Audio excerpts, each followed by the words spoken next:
우리가 살고 있는 이 세상에 영원한 것이 있을까요? 세상에는 영원한 것이 없습니다. 세상에 존재하는 모든 것은 그것이 아무리 강한 것이라 해도 결국에는 변하기 마련입니다. 늘 그 자리에 있는 것 같은 이 자연도, 흐르는 강물도 사실은 끊임없이 변화하고 있습니다. 그래서 고대 철학자 중에 한 사람인 헤라클레이토스는 이런 유명한 말을 했습니다. 우리는 같은 강물에 두 번 발을 담글 수 없습니다. 운동하고 변화하는 이 세상 속에서 영원한 것을 찾을 수가 없습니다. 강물도 어제의 강물이 아니고 또 발을 담그고 있는 나도 어제의 내가 아닙니다. 세상에 있는 강대국들도 마치 영원할 것 같은 강한 나라들도 역사를 살펴보면 다 역사의 그 뒤로 사라져 갔습니다. 찬란한 문명을 자랑하던 고대 이집트도, 그리고 강력한 힘으로 세계의 평화를 만들겠다 하던 로마도, 해가 지지 않는 나라라는 이름을 가졌던 대영 제국도 다 흥망성쇠의 길을 걷고 역사의 뒤안길로 사라지거나 또는 사라지지는 않더라도 그 영화가 영원하지 않았습니다. 그런데도 사람들은 영혼에 대한 또 환상 같은 것이 있습니다. 영원하고 싶어 합니다. 영원을 소망하며 갈망합니다. 그러나 세상에는 영원한 것이 없기 때문에 우리 존재 자체도 영원할 수는 없습니다. 진시황 얘기 다 아시죠? 영원히 살고 싶어서 불로초를 구하기 위해 사람들을 세계 곳곳으로 보냈다는 진시황의 이야기는 너무도 유명해서 모든 사람들이 다 알고 있습니다. 이게 사실인지 아닌지는 불분명하지만 한 가지 분명한 것은 진시황도 영원히 살지는 못했다는 것이죠. 진시황의 이야기는 우리 사람들이 가지고 있는 이 영혼에 대한 갈망이 얼마나 강한지를 잘 보여주고 있습니다. 이스라엘 백성들도 이렇게 영원을 갈망하며 이 세상 속에서 영원한 나라를 가지기를 기대하고 소망했습니다. 영원한 왕조, 다윗의 자손들이 다스리는 이 다윗의 왕조가 영원할 것이라는 그러한 기대를 이스라엘 사람들이 가지고 있었습니다. 왜 이렇게 허망한 기대를 가지고 있었을까요? 사무엘하 7장 8절부터 16절에 보면 하나님이 다윗과 맺으시는 언약이 있습니다. 하나님은 나단 선지자를 통해 다윗과 그리고 그의 백성들에게 언약을 맺으시는데 이런 내용입니다. 그의 백성들이 자기 곳에 거하여 다시 옮기지 않게 하신다 했습니다. 모든 대적에게서 벗어나 평안케 하신다. 또 다윗의 몸에서 날 자식을 다윗 뒤에 세워 그 나라를 견고케 하신다. 그 나라 위를 영원히 견고케 하신다. 다윗 집과 다윗의 나라가 영원히 보존되고 다윗의 위가 그 위에서 영원히 견고할 것이다. 하나님이 이렇게 약속하셨습니다. 그래서 다윗 이후에 유대인들은 새로운 왕이 등극할 때마다 이런 다윗의 언약에 기초하여 지어진 시편 2편을 낭송하면서 다윗의 나라가 영원할 것이다. 우리 나라는 영원할 것이다. 이렇게 영원히 지속되는 나라를 꿈꿔왔습니다. 그런데 이스라엘의 역사 속에서 과연 그 꿈이 이루어졌을까요? 실망스럽게도 다윗의 혈통으로 이어지던 유다 나라의 왕권이 끊어지고 나라의 주권을 빼앗기고 그 백성들은 그 거하던 곳에서 옮겨져서 이방 땅 바벨론으로 포로 생활을 하게 되었습니다. 다윗 혈통의 왕위가 끊어진 지 수백 년이 흘렀는데도 예수님 시대의 유대인들도 여전히 영원히 지속되는 다윗의 왕조, 그가 건설할 나라를 기다리고 있었습니다. 유대인들이 기다리던 이 메시아 하나님 나라는 이 세상에서 다윗의 통치를 영원히 이어갈 왕으로서의 메시아고 그러한 나라였습니다. 아마 지금의 유대인들도 여전히 그런 메시아를 기다리고 있는지도 모릅니다. 기다리고 있습니다. 다윗에게 언약하신 영원한 나라에 대한 이 하나님의 약속은 우리가 흔히 말하는 공수표일까요? 지켜지지 못할 허망한 약속에 불과한 것일까요? 아니면 이루어지긴 이루어질 것인데 지금 메시아를 기다리는 유대인들처럼 우리도 영원한 나라를 아직 기다려야 하는 것일까요? 둘 다 아닙니다. 하나님 약속은 공수표가 아닙니다. 세상에는 영원한 것이 없기 때문에 하나님께서 약속하셨던 영원한 다윗의 나라는 이 세상에 건설되는 나라가 아닙니다. 이 세상에 건설되어서 다윗의 혈통이 다스리는 그러한 세상의 나라가 아닙니다. 하나님 자신이 다윗의 자손으로 이 세상에 오셔서 이 세상 속에 세상에 속하지 않은 그리스도가 다스리는 영원한 나라를 세우실 것입니다. 그 나라는 세상에 속하지 않은 하늘에 속한 나라이며 사람이 아니라 그리스도께서 영원히 왕노릇 하실 것입니다. 세상에는 영원한 나라가 있을 수 없기 때문에 세상에 세워진 다윗 왕조는요, BC 586년에 바벨론 침공으로 멸망해 버렸습니다. 하나님이 약속하신 영원한 나라는 세상에 속하는 나라가 아니라 그리스도의 나라입니다. 뿐만 아닙니다. 약속한 영원한 나라는 먼 미래의 것이 아닙니다. 지금 유대인들처럼 여전히 기다려야 하는 그런 나라도 아닙니다.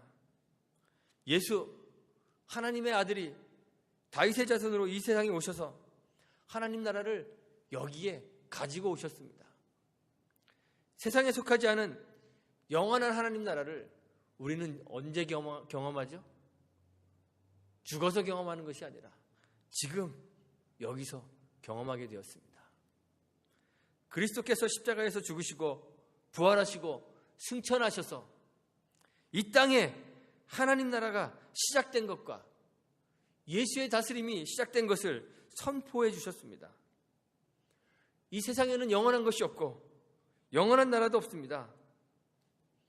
영원하고 쇠하지 않는 나라, 영원한 것, 이것은 세상의 속성이 아닙니다. 영원은 하나님의 속성입니다. 오직 하나님과 하나님께 속한 것들만 영원할 수 있습니다. 그래서 세상에 속한 다윗 왕조는 멸망하고 사라질 수밖에 없는 것이고, 하나님이 약속하신 영원한 다윗 왕조는 이 세상에 속하는 것이 아니라 하나님께 속한 것이어야만 했던 것입니다. 오직 예수께서 가지고 오신 하나님 나라만이 영원합니다. 그 나라는 세상에 속하지 않고 하늘에 속한 것이기 때문에 그렇습니다. 하나님 나라의 특징이 뭔지 아시나요? 하나님 나라의 특징은 자라는 것입니다. 계속 자라는 것입니다. 세상의 나라들은 발흥하죠. 세워지고 성장하고 전성기를 구가하다가 다시 쇠퇴하는 이 사이클을 반복합니다. 역사 안에 있는 모든 나라들이 다 그랬습니다. 그런데 하나님 나라의 특징은 쇠퇴하지 않고 성장하는 것입니다. 예수님이 하나님 나라를 비유로 많이 말씀하셨습니다. 마태복음 13장 같은 데 보면 하나님 나라에 대한 비유가 많이 나옵니다. 그런데 마태복음 13장에서 예수님이 하나님 나라를 겨자씨에다 비유했습니다.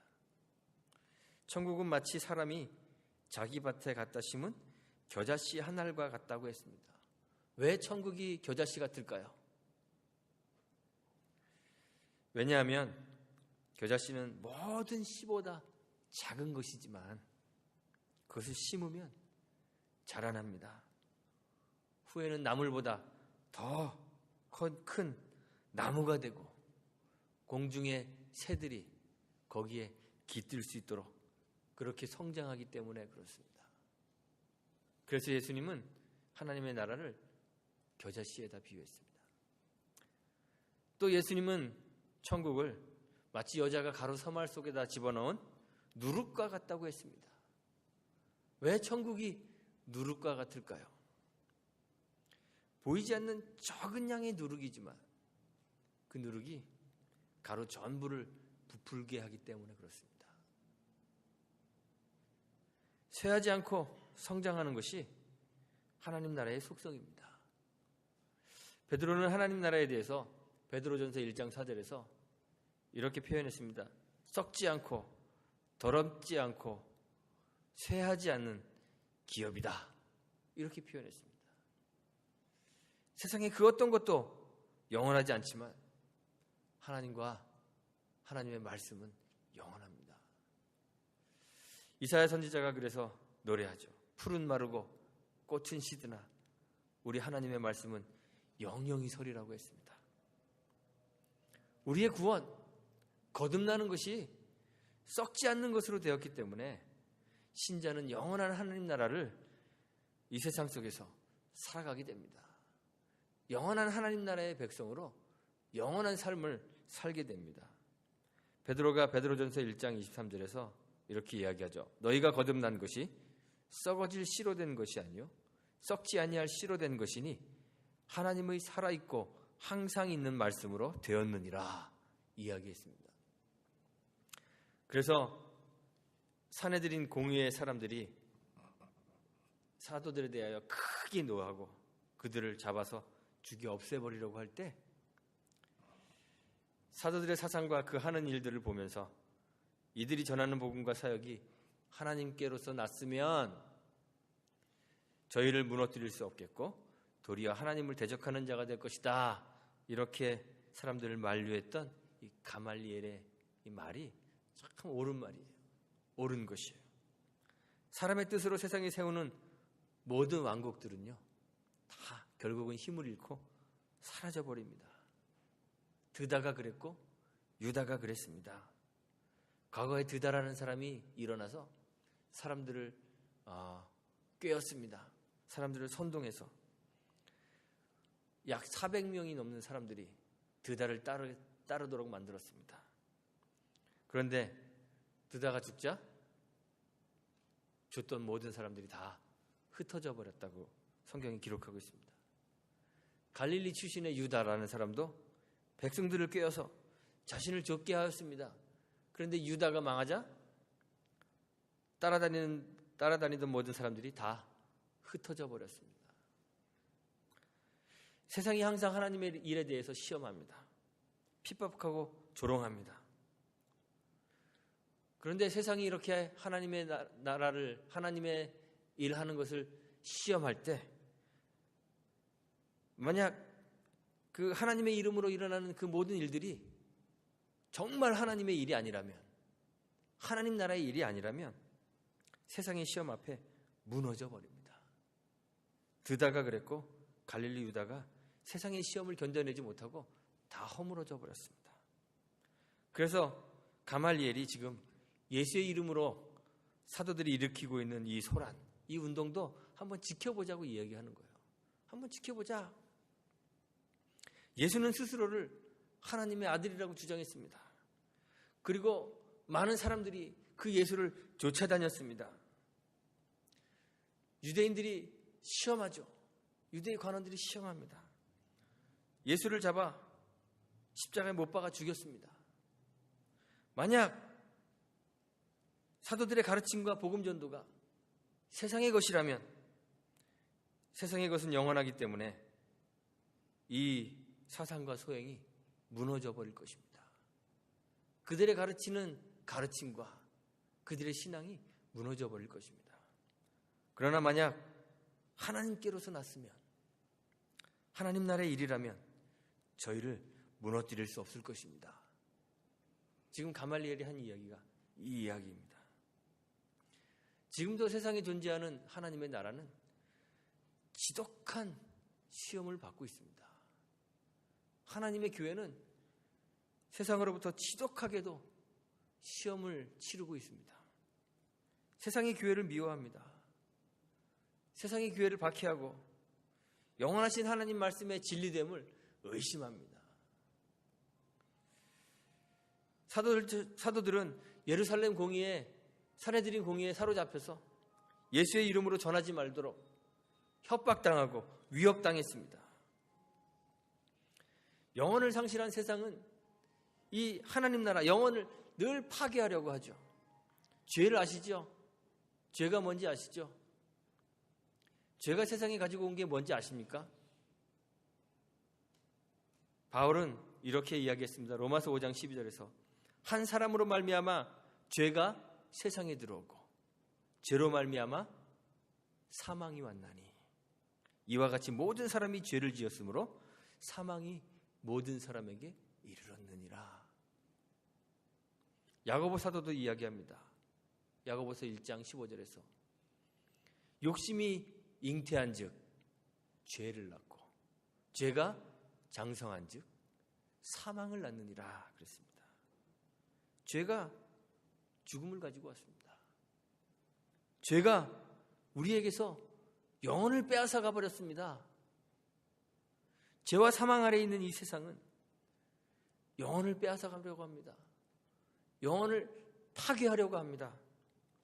하나님 나라를 쇠하게 하려고 합니다.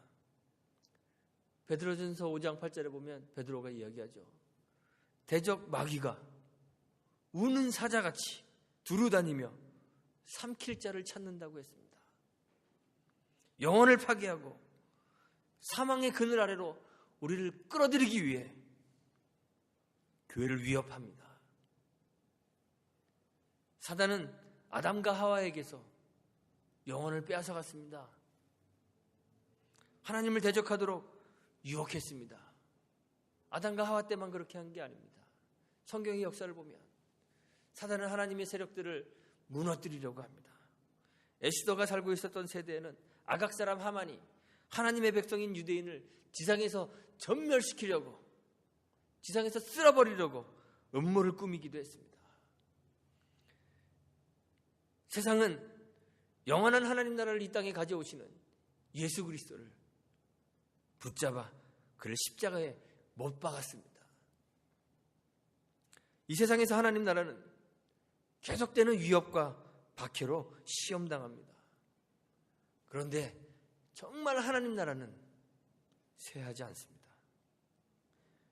그리스도를 세상은 십자가에 못 박고 그래서 영혼을 파괴하려고 했지만 예수님은 오히려 죽음을 이기시고 그의 백성들에게 영혼을 선물로 가져다 주셨습니다. 자기 백성을 거듭나게 하시고 썩지 아니할 씨로 항상 있는 하나님의 말씀으로 거듭나게 하셔서 영원한 하나님 나라의 백성이 되도록 하셨습니다. 하나님 나라의 특징은, 이 땅에 시작된 교회의 특징은 성장하는 것입니다. 영원히 쇠하지 않는 것입니다. 가말리엘의 그 제안대로 교회는 스스로 하나님 나라임을 증명했습니다. 이 땅에서 하나님 나라를 만들려는 유대주의는 쇠퇴하고 몰락하였지만 그들이 핍박하고 시험했던 교회는 유대인들의 박해와 또 후에 계속되는 로마의 박해에도 불구하고 결코 쇠하거나 사라지지 않았습니다. 제자들은 여전히 세상 속에 살며 세상에 속하지 않은 하나님 나라의 백성인 교회로 살았습니다. 그리스도를 따르는 그리스도의 사람으로 살았습니다. 세상에 영원히 새하지 않는 하나님 나라를 증거하는 증인들이 다 되었습니다. 제자들은 온갖 박해와 생명의 위협에도 불구하고 날마다 성전에 있든지 집에 있든지 예수는 그리스도라 가르치기와 전도하기를 쉬지 않았다고 성경이 기록하고 있습니다. 그들의 삶을 통하여 그들이 가지고 있는 그 사상과 소행이, 삶과 신앙이 하나님으로부터 온 것임을 증명했던 것이죠. 오늘날에도 교회는 핍박과 시험을 당합니다. 교인의 숫자가 점점 줄어들고 사람들이 교회를 떠나갑니다. 교회가 세상의 풍조와 다르기 때문에 세상 사람들이 좋아하는 기호와 입맛에 맞지 않기 때문에 세상의 미움을 받습니다. 세상이 교회를 이유 없이 핍박합니다. 하나님에 대한 교회의 가르침과 성경의 윤리를 세상이 거부합니다. 세상은 교회를 말살하려고 합니다. 그러나 하나님 나라는 영원히 새하지 않기 때문에 그 영원함으로 교회가 하나님 나라인 것을 증명해야 됩니다. 증명할 것입니다. 세상에 온갖 조롱과 박해와 비난에도 불구하고 쇠하지 않으며 존재하고 있는 하나님의 백성인 우리들이, 여러분들이 바로 하나님 나라를 증거하는 증인이십니다. 유대의 관원들이 그랬던 것처럼 우리들도 이 세상 속에서 하나님 나라를 누리게 하려는 그러한 유혹들이 존재합니다. 그러나 세상에는 영원한 것이 없습니다. 이 세상 속에서 세상이 누리고 싶어하는 것들과 함께 즐거워한다면 우리는 세상의 시험을 통과하지 못하고 사라져버리는 허망한 것들이 되고 말 것입니다. 이 세상에서 우리가 누리고 싶어하는 모든 것들은 잠시 있다가 사라질 것들에 불과합니다. 야고보 사도가 이야기하죠. 야고보서 1장 10절에서 세상의 부유함이 풀의 꽃과 같이 지나간다고 했습니다. 베드로전서 1장 24절에서 이사야 40장의 말씀을 인용하여서 이야기합니다. 모든 육체는 풀과 같고 그 모든 영광이 풀의 꽃과 같으니 풀은 마르고 꽃은 떨어진다고 했습니다.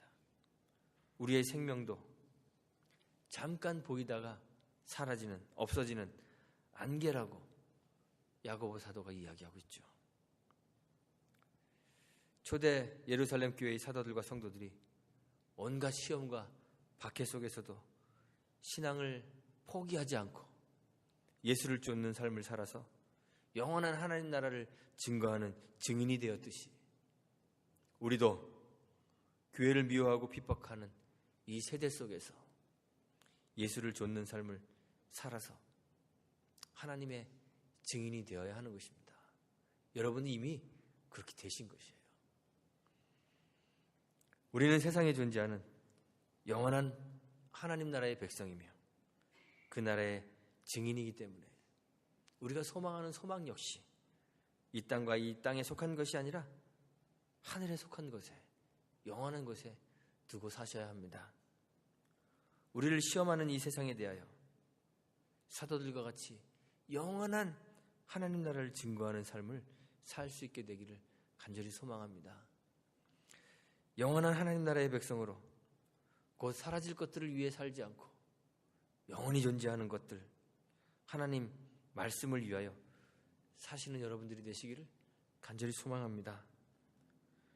사도들이 예수님을 좇아서 그 이름을 위하여 능력받는 일에 합당한 자로 여기심을 기뻐하고 날마다 예수는 그리스도라 가르치고 전도하는 것을 쉬지 않았듯이 우리도 제자들과 같이 쇠하지 않는 하나님 나라의 백성으로 자기를 증거하며 영원한 하나님의 말씀, 이 복음을 말하고 또 복음을 사는 저와 여러분들이 다 되시기를 간절히 소망합니다.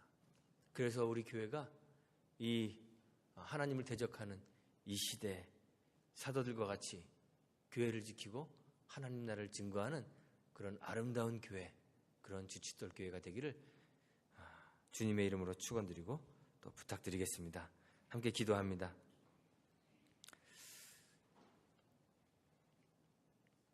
하나님, 세상은 교회를 시험합니다. 핍박과 박해로 우리의 진실함을 시험합니다. 우리가 이 세상의 시험과 박해 앞에서 굴복하고 넘어지지 않도록 붙잡아 주옵소서. 세상 속에서 쇠하지 않는 하나님의 나라의 백성으로 살고 있음을 보여주게 하시고, 그래서 우리의 삶을 통하여 하나님 나라가 이 땅에 존재함을 증거하는 증인되는 삶을 살 수 있도록 은혜 베풀어 주시기를 원합니다. 또 우리를 그렇게 부르셔서 사용하고 계시오니 우리의 소망 또한 세상에 두지 않게 하시고 영원한 하나님 나라에 두고 살 수 있도록 은혜 베풀어 주옵소서. 이 땅에서 천국을 누리고자 하는 유혹에서 벗어나게 하시고, 이 세상에서는 예수의 이름을 인하여 능력을 받으나 오히려 즐거워하고 하나님 나라를 바라보는 그런 삶을 살 수 있도록 은총 내려주시기를 원합니다.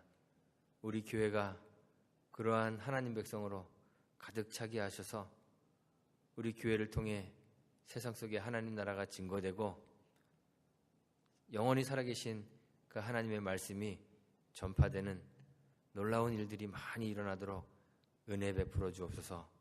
예수님의 이름으로 기도합니다. 아멘.